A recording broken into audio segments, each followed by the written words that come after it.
नमस्कार मित्रांनो. नमस्कार सर. तुम्ही सर्वजण कसे आहात? तुम्ही कसे आहात sir? I am so happy. Very nice. Thank you sir. तर मित्रांनो, मी तुम्हाला आज अतिशय सुंदर माहिती सांगणार आहे. सांगा ना सर. मित्रांनो, तुम्ही झाडाची उंची मोजली आहे का? नाही सर. जर उंच झाड आहे तर त्याची उंची कशी मोजणार? सांगा ना सर. अरे सांगणार आहे.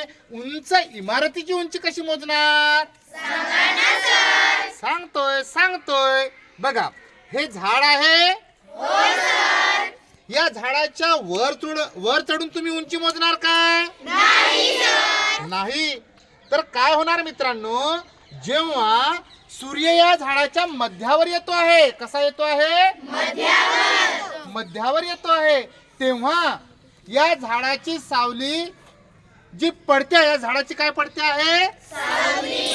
सावली पडते आहे. तर झाडाच्या बुंद्यापासून पडलेली सावली, याची लांबी मोजायची आणि त्या लांबीच्या 4 पट त्या झाडाची उंची असते. समजलं का तुम्हाला? होय सर. काय सांगितलं मी तुम्हाला?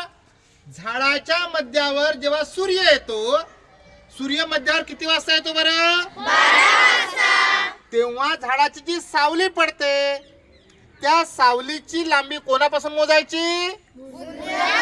झाडाच्या बुंद्यापासून. जेवढी लांबी असेल त्या लांबीच्या 4 पट काय असते? कळलं तर मग तुम्हाला?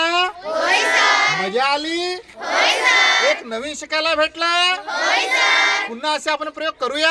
होय सर. तुम्ही तर खूपच छान आहात.